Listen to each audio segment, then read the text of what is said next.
가끔 안 믿는 분들과 이야기를 나누다 보면은 좀 제가 답답함을 느낄 때가 있는데요. 그게 언제냐면 제가 볼 때는 예수님을 영접할 준비가 다 된 것 같은데 이분은 예수님을 믿는 것 같은데 어떤 철학적인 쟁점 때문에 자기는 예수님을 영접하지 못하겠다 이렇게 얘기하는 걸 볼 때 제 마음속에 좀 답답하게 느껴질 때가 있습니다. 전도하면은 흔히 듣는 질문이 그런 거잖아요. 여러분도 전도해 보셨으면 아마 들어보셨을 거예요. 만약에 예수님 믿어야 천국 가는 거라면 기독교를 모르는 우리 조상들은 어떻게 되는 겁니까? 이런 얘기 들어보셨습니까? 쉽게 얘기하면 이거죠. 이순신 장군은 어떻게 되는 겁니까? 세종대왕은 어떻게 되는 겁니까? 착한 일을 그렇게 많이 했는데 어떻게 되는 겁니까? 또 만약에 예수님 안 믿으면 지옥 가는 거라면 저 복음을 들어보지 못한 미개한 사람들은 어떻게 되는 겁니까? 원주민들, 저 밀림에 사는 정글에 사는 원주민들은 복음을 못 들어봤을 텐데 그 사람들은 너무 억울하지 않습니까? 이렇게 얘기하는 분들이 있습니다. 이게 해결되지 않아서인지 예수님을 영접하는 것을 주저하는 걸 볼 때 저는 좀 답답함을 느낍니다. 물론 이런 질문들이 굉장히 중요한 질문이고요. 또 깊이가 있는 질문이라고 저는 생각합니다. 그런데 이런 질문들을 포함해서 많은 신학적인 또 신학적인 질문에 답이 없습니다. 정확히 표현하자면 답이 없는 게 아니라 하나님이 답을 주셔도 우리 머리로는 이해를 못합니다. 영적인 세계는 우리가 눈으로 볼 수 있는 이 가시 세계를 포함하면서도 이것을 초월하는 세계예요. 그래서 우리의 이 한정된 제한된 사고로는 이해할 수 없는 것이 영적인 세계입니다. 그러니까 영적인 일, 다시 말하면 하나님에 대한 여러 가지 질문이나 의문들은 답이 없어서가 아니라 하나님 편에서는 완전하고 완벽한 답이 있는데 아무리 설명을 하나님이 잘 해주셔도 우리 편에서 이해를 못하는 겁니다. 그걸 완전히 이해하려는 건요, 개미가 인간의 인생을 완전하게 이해하려는 것과 똑같은 겁니다.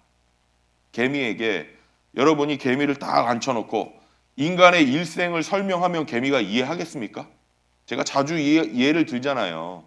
야, 너 잘 들어봐라. 내가 이 남자하고 결혼해서 이 여자하고 결혼해서 30년, 50년 살아보니까 미울 때가 많았는데 이제는 좀 같이 있어 보니까 마음이 좀 편안해지더라.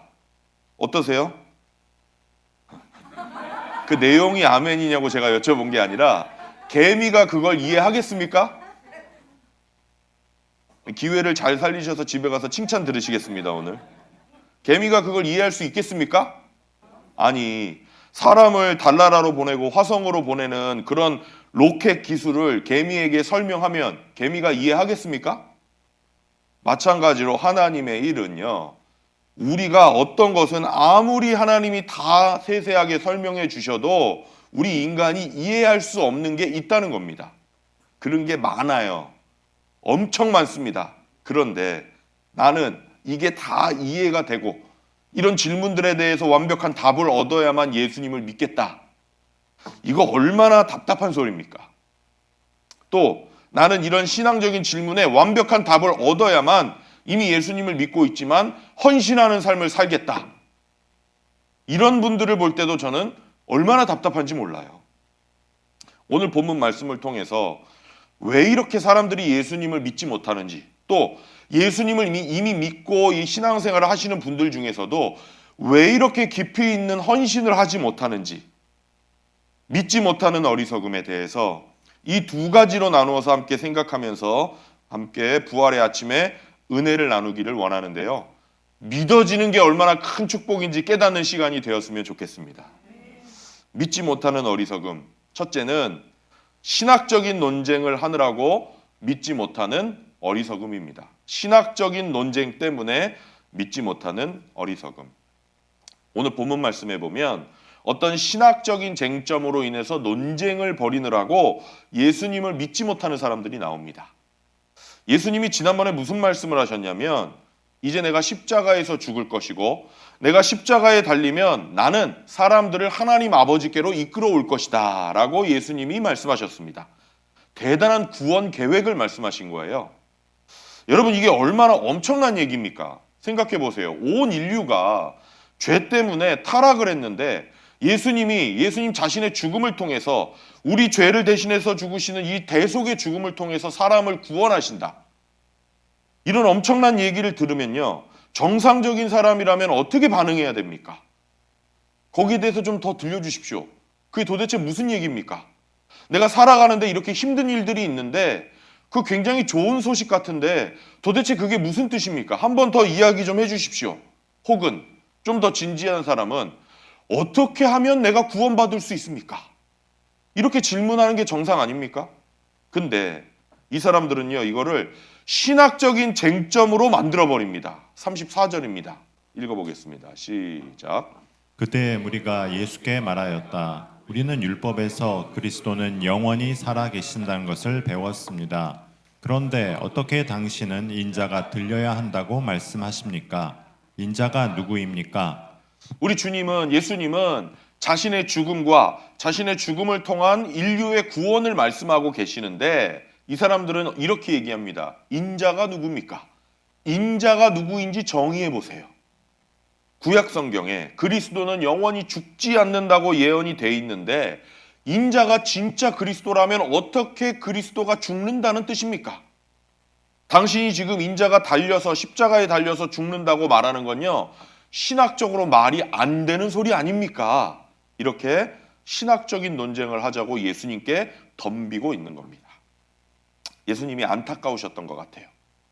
그래서 예수님이 그 논쟁에 대해서는 직접적으로 대답을 안 하십니다. 그리고 전혀 엉뚱한 이야기를 하시는 것 같이 말씀을 하시는데 그게 그 뒤에 나오는 35절, 36절입니다. 이렇게 대답하세요. 읽겠습니다. 시작. 예수께서 그들에게 대답하셨다. 아직 얼마 동안은 빛이 너희 가운데 있을 것이다. 빛이 있는 동안에 걸어 다녀라. 어둠이 너희를 이기지 못하게 하여라. 어둠 속을 다니는 사람은 자기가 어디로 가는지를 모른다. 빛이 있는 동안에 너희는 그 빛을 믿어서 빛의 자녀가 되어라. 이 말씀을 하신 뒤에 예수께서는 그들을 떠나서 몸을 숨기셨다. 아멘. 지금 그리스도는 영원히 죽지 않는다고 구약 성경에 돼 있는데 인자가 죽는다니 그게 무슨 소리입니까? 죽으면 어떻게 되는 겁니까? 이렇게 신학적인 질문을 던졌는데 예수님은 사람들의 그 말을 무시하고 이렇게 얘기하십니다. 너희는 빛이 있는 동안에 빛 속에 다녀라. 너희는 빛을 믿고 빛의 자녀가 되어라. 이게 중요한 것이다. 이렇게 엉뚱한 말씀을 하고 계십니다. 이 말씀에는요, 너희에게는 지금 빛을 믿고 빛 가운데 살아갈 수 있는 길이 주어져 있고 빛의 자녀가 될 수 있는 길이 주어져 있는데 왜 그런 신학적인 논쟁을 하느라고 정성을 엉뚱한 데 쏟고 있느냐, 이런 질책이 숨어 있는 겁니다.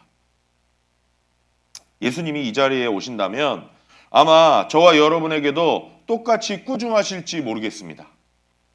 나를 믿고 나를 의지하고 그래서 구원받고 하나님의 자녀가 돼서 빛에 거할 수 있는 길이 있는데 그 길을 앞에 놓고 왜 그런 덜 중요한 절대적이지 않은 신학적인 삶의 질문들 때문에 믿지 못하고 있느냐? 왜 그런 덜 중요한 인생의 덜 중요한 일들 때문에 예수 영접하는 것, 예수님께 헌신하는 것을 보류하고 있느냐? 너무 많이 빠지지 말아라. 너무 열심히 믿지 말아라. 왜 덜 중요한 것 때문에 영생을 포기하려고 하느냐? 왜 사소한 문제 때문에 예수님께 헌신하는 것을 미루고 있느냐? 저는 예수님이 이러실 것 같아요. 우리에게 중요한 건 신학적인 논쟁이 아니라 삶입니다. 삶. 저는 이런 신학적인 논쟁을 무시하자는 게 결코 아닙니다. 저도요, 신학적인 논쟁하는 거 좋아합니다. 그러나 이런 것들은 우리가 예수님 믿고 살아가면서 차차 답이 얻어지는 것입니다. 우리에게 중요한 것은 모든 것에 답이 있어야 잘 살 수 있는 게 아니라 그 답은 나중에 얻더라도 우리에게는 이미 잘 살 수 있는 길이 열려 있다라는 사실을 깨닫는 것입니다. 그래서 여러분, 성경에 대해서, 예수님에 대해서, 교회에 대해서 여러 가지 의문과 생각이 있다고 할지라도 잠시 뒤로 미루세요. 먼저 예수님 영접하시고 빛의 자녀가 되어서 빛의 자녀로 살아가시면서 답을 얻으시기를 바랍니다. 여러분이 빛을 믿고 예수님을 믿고 하나님의 자녀가 되는 것은 거창한 신학적인 지식이나 성경 지식이 대단히 많이 필요한 게 아닙니다. 딱 세 가지만 아시면 됩니다. 첫째, 나는 죄인이다 라는 사실을 깨달으시면 됩니다. 따라서 해보세요. 나는 죄인이다. 하나님의 법에 비춰볼 때 나는 해서는 안 될 일을 너무나 많이 했고 해야 할 일을 너무나 하지 못했던 죄인이다. 하나님의 기준에 비춰볼 때 나는 죄인이다.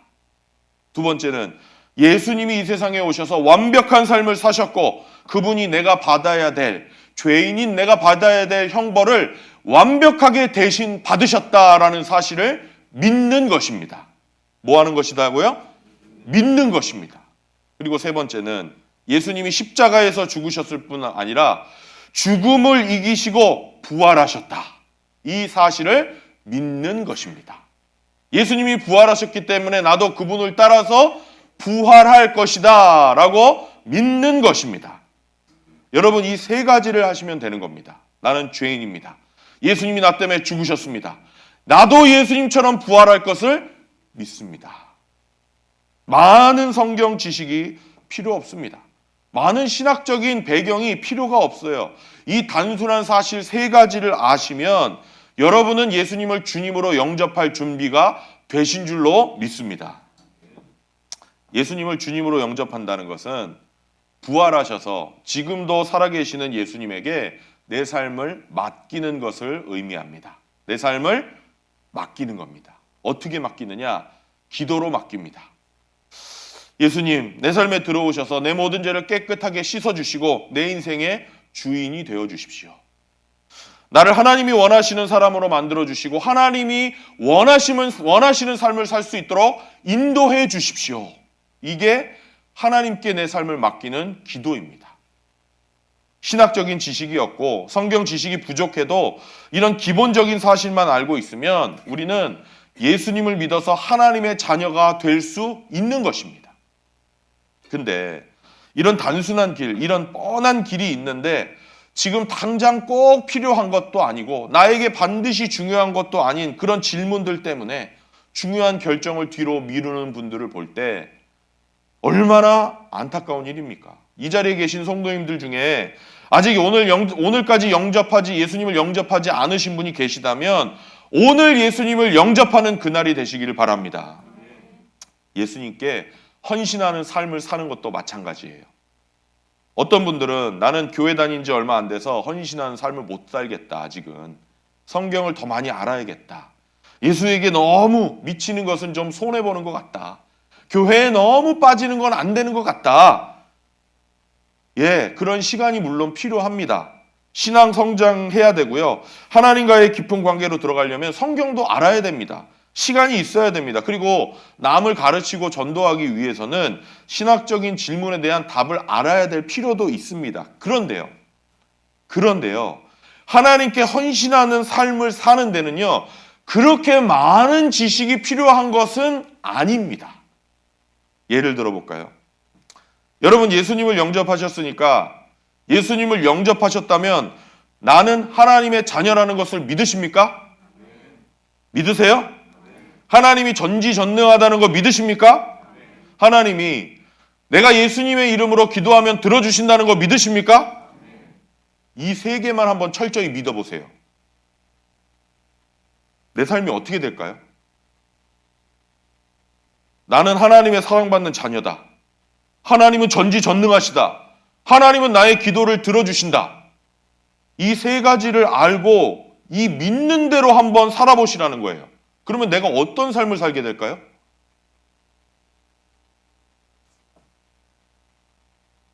저는 완전히 달라질 거라고 믿습니다. 이게 무슨 뜻이에요? 이렇게 단순한 믿음만으로 내 삶이 달라진다면 우리가 헌신하는 삶을 그다지 중요하지 않은 신학적인 질문 때문에 미루거나 주저한다? 그런 일이 있어서는 안 된다는 뜻이죠. 이런 것은요, 신앙생활하면서 차차 정리될 거고 또 자연스럽게 답을 얻게 될 것입니다. 물론 제가 아까 말씀드린 대로 어떤 질문에 대해서는 오랫동안 신앙생활을 해도 답이 얻어지지 않는 게 있습니다. 왜냐하면 하나님이 너무나 크시기 때문에 그렇습니다. 욥기의 메시지가 그거예요. 여러분, 욥기의 주제가 뭡니까? 욥기 하면 뭐가 생각나세요? 욥기의 주제를 오해하시는 분들 굉장히 많거든요. 욥이 하나님 앞에 몸부림쳤어요. 왜 몸부림쳤죠? 하나님, 나는 잘못한 게 없는데 왜 이렇게 나한테 큰 재난이 닥칩니까? 몸부림치면서 하나님께 답을 내놓으라고 아우성을 칩니다. 욥기는 40장이 넘어요. 40장이 넘는 내내 하나님하고 씨름합니다. 논쟁을 해요. 왜 이렇게 힘듭니까? 논쟁하는 중간중간에 누가 찾아와요? 친구들이 찾아와서 누굴 또 괴롭혀요? 욥을 괴롭혀요. 너 잘못해서 그런 거야. 회개해.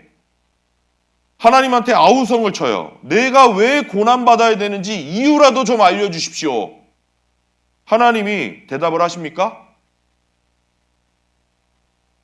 욥기를 제대로 안 읽어보셔서 그래요. 오로지 마지막 장에만 관심이 있으시거든요. 하나님이 끝까지 대답을 안 하세요. 그리고 욥기 끝에 가서 하나님이 무슨 말씀을 하시냐면 이게 중요한 말씀이에요. 너 내가 이 세상을 만들었을 때 어떻게 만들었는지 아냐? 그리고 몇 가지 자연 법칙을 이야기하세요. 뭐 바람이 불고 막 이런 이야기를 하세요. 그러면서 이렇게 물어보세요. 너 이 세상의 자연 법칙이 어떻게 돌아가는지 아냐? 이게 무슨 뜻이죠? 야, 너 잘 봐라. 내가 너한테 왜 이런 고난이 닥치는지 설명해도 이거는 너의 이해를 초월하는 거기 때문에 너는 어차피 이해를 못한다. 너는 그냥 믿으면 돼. 너는 그냥 나를 신뢰하면 돼. 너는 그냥 이 세상을 만든 나를 의지하면 돼. 이게 욥기의 메시지예요. 욥이 결국에 깨달은 게 뭐예요? 욥기 끝에 써 있어요. 아, 내가 하나님을 나와 동등하게 생각했기 때문에 하나님께 이렇게 따진 거구나. 하나님이 나랑 동등한 존재인 줄로 내가 착각했구나. 그런데 내가 이제 눈을 뜨고 하나님을 보게 됩니다. 하나님은 저랑은 다른 존재십니다. 이게 욥기의 주제예요. 무슨 갑절의 축복 그런 게 아니에요. 하나님의 위대함, 거대함을 보고 나니까 할 말이 없어지는 거예요. 갑절의 축복보다 이게 더 큰 축복이죠. 하나님을 보게 된 거. 그렇습니다. 저와 여러분 같이 조그마한 인생이 어떻게 하나님의 섭리를 이해하겠습니까? 설명을 해주셔도 이해를 못하는 게 대부분일 거예요. 아무리 설명을 해주셔도. 우리 성도님들, 우리가 하나님이 원하시는 축복의 삶을 살기 위해서 필요한 것은, 우리 삶에 필요한 것은 우리가 이미 다 가지고 있다고 생각하시면 됩니다. 저는 그렇게 생각합니다. 자꾸만 신학적인 것 때문에 예수님 영접하는 것 뒤로 미루고 자꾸만 어떤 내 머릿속에 있는 이상한 사고방식 때문에 헌신하는 삶을 뒤로 미루지 않는 그런 귀한 성도님들이 되시기를 바라겠습니다. 믿지 못하는 어리석음. 두 번째, 마지막으로 보고 들어도 믿지 못하는 어리석음입니다. 보고 들어도 믿지 못하는 어리석음.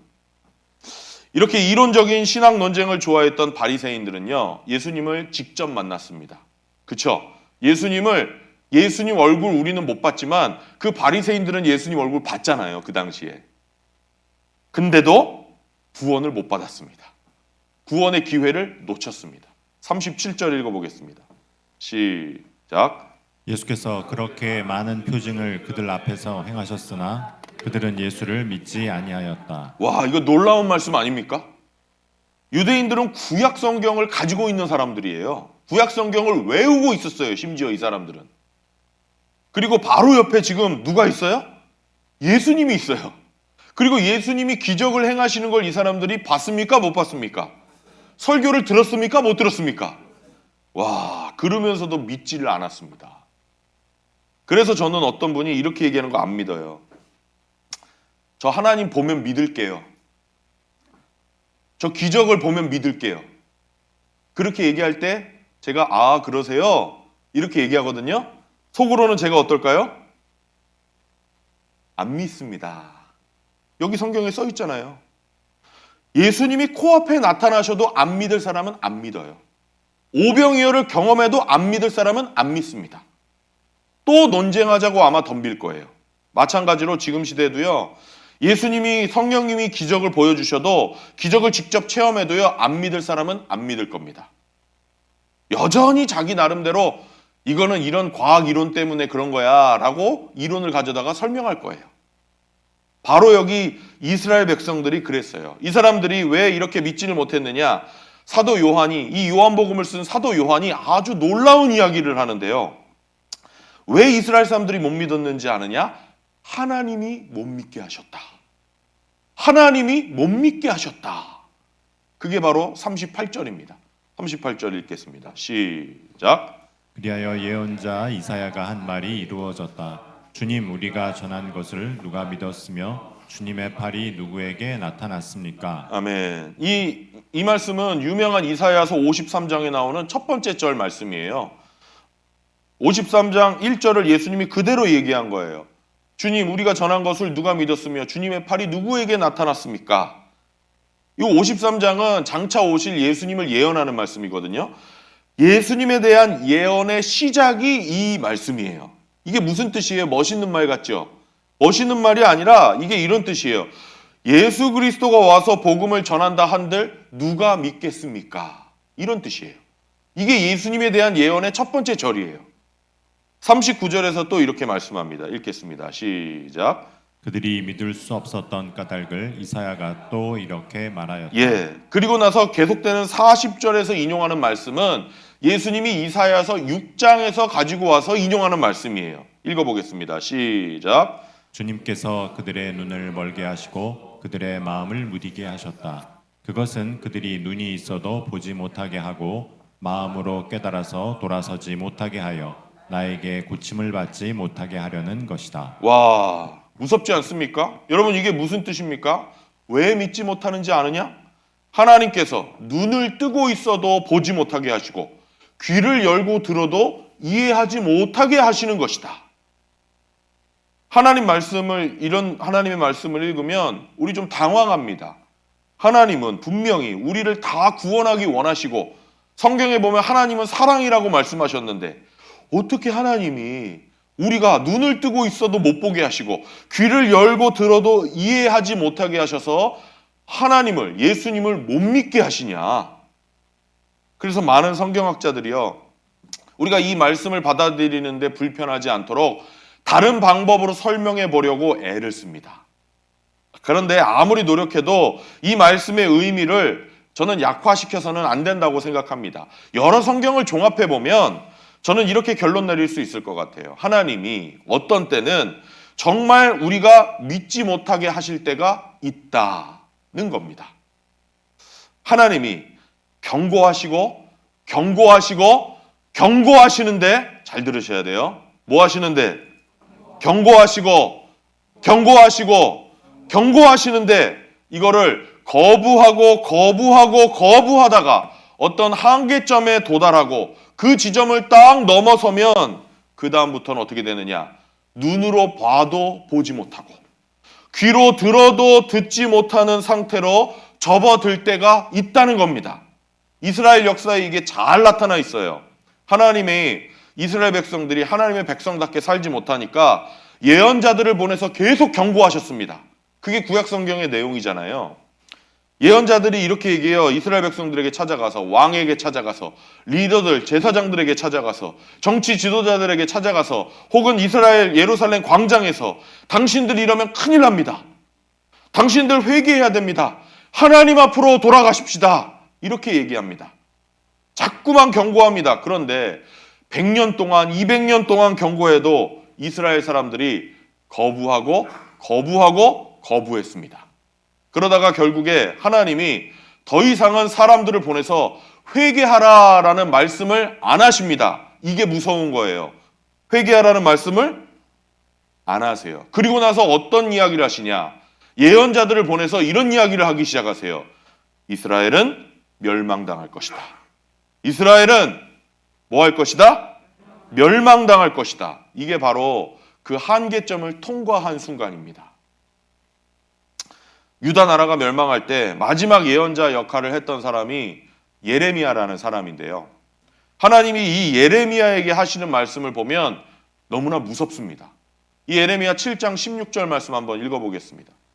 시작. 그러므로 너 예레미야는 이 백성을 보살펴 달라고 기도하지 말아라. 너는 그들을 도와달라고 나에게 호소하거나 간구하지도 말고 나에게 조르지도 말아라. 나는 이제 너의 말을 들어주지 않을 것이다.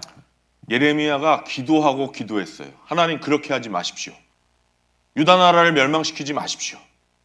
하나님 유대인들을 불쌍히 여겨주십시오. 그때 하나님이 하시는 대답이에요. 뭐라고 하시죠? 기도하지 말아라. 도와달라고 호소하지도 말아라. 조르지도 나는 더 이상 너의 기도를 듣지 않을 것이다. 예레미야 17장 가도 똑같이 얘기하세요. 기도하지 말아라. 호소하지 말아라. 간구하지 말아라. 너희는 재앙을 당할 것인데 재앙을 만나도 부르짖지 말아라. 나는 그 기도를 듣지 않을 것이다. 하나님의 계속되는 경고에 불구하고 무시하고 거부하면 어떤 한계점을 지나면 그 다음에는 돌이킬 수가 없게 되는 것입니다. 예수님의 삶을 봐도 마찬가지예요. 여러분, 예수님이 처음 시작할 때 예수님이 이 땅에서 처음 외친 메시지가 뭐였는지 아십니까? 뭐였죠? 회개하라, 천국이 가까이 왔다. 회개하라, 천국이 이곳에 왔다. 그리고 천국이 이곳에 왔다는 증거로 예수님이 하신 게 있어요. 그게 뭐죠? 기적입니다. 그게 기적이에요. 천국에는 기적이 있잖아요. 그래서 예수님이 천국이 왔다는 증거로 여러 기적들을 보여주셨어요. 그런데 그걸 보고도 백성들은 믿기를 거부했습니다. 또 거부합니다. 또 외치십니다. 또 거부합니다. 그런데 예수님은 거부하지만 예수님이 보여주시는 능력은 거부할 수가 없었어요. 눈에 보이잖아요. 죽은 사람을 살리시잖아요. 아픈 사람을 고치시잖아요. 그러니까 나중에는 이 사람들이 뭐라고 이야기를 하냐면 예수라는 사람이 귀신의 힘을 빌려서 사탄의 힘을 빌려서 악령의 힘을 빌려서 이런 능력을 행한다. 이렇게 설명을 했습니다. 이 성경에 써 있는 얘기예요. 그게 바로 돌이킬 수 없는 순간을 통과한 지점입니다. 마태복음을 보면 이게 뚜렷하게 나타나 있어요. 마태복음 1장부터 10장, 11장까지는요. 예수님이 뭐에 대해서 이야기하시냐면 회개하라, 회개하라, 회개하라 계속 이야기하세요. 그런데 하늘나라에 대해서 계속 이야기하시다가 11장에 보면요. 사람들이 예수님에게 당신은 바알세불, 사탄의 힘을 빌려서 능력을 행하는 것이다. 이렇게 얘기하거든요. 그 다음부터는 예수님이 무슨 얘기를 하시냐면 용서받지 못할 죄에 대해서 이야기를 하세요. 용서받지 못할 죄. 그리고 예수님 죽음과 이스라엘이 받을 벌에 대해서 이야기를 하십니다. 그래서 우리 성도님들, 하나님의 구원 초청이 있을 때 반드시 그날 그 시간에 거기에서 응하시는 것이 좋습니다. 하나님의 헌신의 초청이 있을 때 그날 거기에서 응하시는 게 좋습니다. 나에게 내일이 있겠지, 모레가 있겠지, 다시 교회 올 일이 있겠지. 네, 있을지도 모릅니다. 그런데 우리가 그러는 동안에 거부하다가 한계점을 통과하면 돌아오지 못하는 지점을 넘어갈 수도 있다는 사실을 기억하셔야 됩니다. 그러면 어떤 분 중에 이렇게 생각하시는 분이 있을 거예요. 와, 저 얘기 들으니까 무섭다. 너무 무섭다. 야, 혹시 내가 그 한계점을 통과한 거 아닐까? 그런 생각 드세요? 좀 겁이 나고 그런 분 혹시 있으세요? 걱정하지 마세요. 어떤 분이 이 말을 듣고 그런 걱정이 되신다면 그분은 저는 확신하는데 아마 그 지점을 통과하지 않으셨다는 증거일 겁니다. 이 지점을 통과하신 분들은요, 이런 얘기 들어도 무감각합니다. 변화돼야 됩니다. 할 때 왜 변화돼야 될지 모르겠는데요? 하는 무감각함을 보입니다. 회개해야 됩니다 할 때 저는 잘못한 게 없는데요? 하는 무감각함을 보입니다. 이 지점을 통과하신 분들은 이런 얘기 들어도 오히려 무감각합니다. 우리 성도님들, 더 이상은 되돌아올 수 없는 지점이 있다는 걸 아시고 특히 여러 가지 신학적인 논쟁과 의문 때문에 예수 영접하는 것을 보류하고 헌신하기를 보류하고 있었다면 오늘 바로 지금 예수님 영접하시고 헌신하기를 다짐하시는 그런 기회로 삼으시기를 바랍니다. 그런 면에서 우리 예배 마칠 때 자리에서 일어서는 거 있잖아요. 그거 아무것도 아닌 것 같죠? 정말 큰 차이를 만들어내는 겁니다. 일어서는 그 순간과 자리에 남아있는 순간이 몇 초 차이예요? 1초 아니에요? 1초? 일어서는 순간과 남아있는 순간이 1초 차이인데 한 사람의 죽음과 생명, 천국과 지옥이 갈라지는 순간이 될 수도 있다는 사실을 기억하셔야 돼요. 마음속으로 혼자 결심하고 마음속으로 영접하는 거 가지고는 부족할 때가 있거든요. 기독교는 그래서 고백의 종교예요. 공개적으로 자리에서 일어서는 거, 하나님 앞에서 나를 낮추는 자세예요. 그래서 제가 눈을 감고 하잖아요. 다른 사람 신경 쓰지 마시라고. 하나님, 나는 이제 하나님 앞에서 굴복합니다. 저를 좀 도와주십시오 하는 표현입니다. 다시 돌아오지 못할 그 지점이 우리는 어딘지 모르기 때문에 우리 성도님들 내일 하자, 내일 하지 뭐 이렇게 미루지 마시고 조그마한 감동이라도 있을 때 거기에 응답하셔서 영접하실 분들은 영접하시고 헌신하실 분들은 헌신하시는 그런 은혜가 있으시기를 바랍니다. 어떤 분들이 이렇게 생각하실 거예요. 근데 목사님 좀 여전히 위험하잖아요. 그렇게 덜컥 헌신하기는 좀 덜컥 영접하기는 위험하잖아요. 전 성경도 잘 모르고 좀 위험하잖아요. 걱정하지 마세요. 여러분, 이 역사 속에서 다른 위대한 인물이나 위대한 성인들이라면 우리가 그런 사람들을 영접하고 주인으로 모신다? 그럴 수는 없습니다. 그런데 예수님이기 때문에 믿어도 상관이 없어요. 왜 그러냐? 오늘 본문 44절, 45절에 보면 예수님 자신의 본질에 대해서 이렇게 얘기하시는데요. 이걸 보면 믿어도 된다는 것을 우리가 확실히 깨달을 수 있어요. 읽어보겠습니다. 시작. 예수께서 큰 소리로 말씀하셨다. 나를 믿는 사람은 나를 믿는 것이 아니라 나를 보내신 분을 믿는 것이요 나를 보는 사람은 나를 보내신 분을 보는 것이다. 아멘. 49절도 읽어볼까요? 시작. 나는 내 마음대로 말한 것이 아니다. 나를 보내신 아버지께서 내가 무엇을 말해야 하고 또 무엇을 이야기해야 하는지를 친히 나에게 명령해 주셨다. 아멘. 예수님 지금 무슨 말씀하시는 거죠? 내가 누구다? 하나님이라는 거예요. 나를 본 사람은 하나님을 본 거다. 내 말을 들은 사람은 하나님의 말씀을 들은 것이다. 세상에 위인이나 성인이나 종교 창시자 중에 이렇게 담대한 이야기를 한 사람이 있습니까? 예수님이 만약에 십자가에서 죽고 그것이 끝이었다면 이 말은 과대망상증에 걸린 미친 사람의 말이었을 겁니다. 그런데 예수님이 죽음을 이기고 부활하셨다는 게 역사적인 사실이기 때문에 우리가 예수님이 정말 하나님의 아들이시고 그분의 음성은 하나님의 음성이시고 그분을 본 사람은 하나님을 본 것이라고 믿을 수가 있는 것입니다. 우리에게 부활이라는 역사적인 사실이 있잖아요. 빈 무덤이라는 증거가 있잖아요. 인류에 태어나고 죽은 수많은 사람 중에 별의별 사람이 다 있고 훌륭한 사람이 많지만 영웅들이 많지만 다 땅에 묻혀서 흙으로 돌아가지 않았습니까? 그런데 예수님의 무덤만큼은 비어 있잖아요. 그 증거가 너무나 분명하잖아요. 예수님을 따라다니다가 자기 욕심을 이루기 위해서 예수님을 따라다니다가 예수님이 십자가에서 죽으니까 자기 꿈도 산산조각 났다고 생각해서 예수님을 버리고 도망갔던 제자들이 있었습니다. 그런데 갑자기 이 사람들이 며칠 만에 다시 예루살렘으로 돌아와서 광장에 나가서 예수는 부활하셨다고 외칩니다. 이럴 수 있습니까? 그것도 단체로요? 한 명도 아니고 여러 명이? 나는 예수를 모른다고 부인했던 사람들이 나는 부활하신 예수님을 만났다. 이게 단체로 이럴 수 있습니까? 복음을 위해서 목숨을 내놓는 이 엄청난 변화. 예수님의 부활의 모습을 본 사람들이 남긴 기록, 이 성경. 이 부활의 사실 때문에 우리는 예수님은 하나님의 아들이고 우리는 예수님을 영접하면 예수님처럼 부활과 영생을 누리게 된다는 사실을 확실히 믿을 수가 있는 것입니다. 무엇보다 마지막으로 예수님 자신이 세상에 오신 목적을 이렇게 말씀하십니다. 47절입니다. 시작. 어떤 사람이 내 말을 듣고서 그것을 지키지 않는다 하더라도 나는 그를 심판하지 아니한다. 나는 세상을 심판하러 온 것이 아니라 구원하러 왔다. 아멘. 오늘 말씀의 결론입니다. 많은 분들이 이걸 잊어버리십니다. 예수님이 이 땅에 오신 것은 심판하러 오신 게 아니라 뭐 하러? 구원하러 오셨습니다.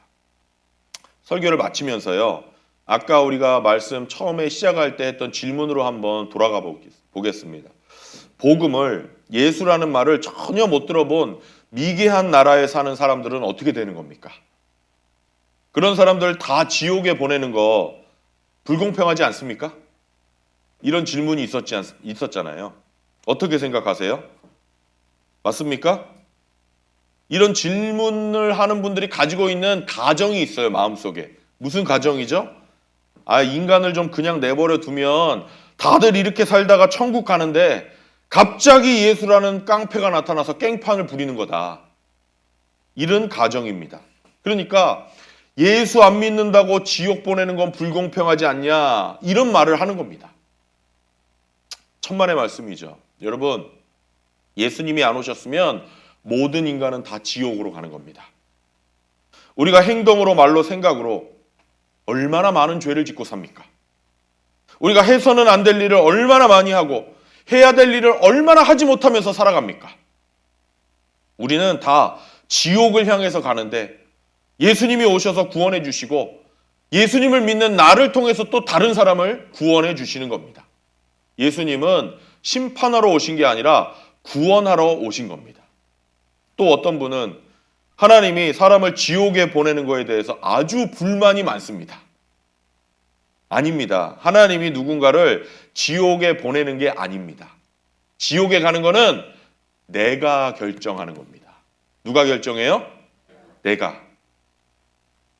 천국은 하나님이 다스리는 곳, 하나님의 자비와 은혜와 용서가 있는 곳이에요. 반대로 지옥은 하나님이 안 계신 곳입니다. 그곳에는 하나님이 안 계시기 때문에 하나님의 자비와 용서와 은혜와 사랑이 없습니다. 그런데 하나님이 예수님을 통해서 이렇게 말씀하십니다. 이제 너 내 아들만 믿어라. 그러면 내가 너를 어디로 보내주겠다?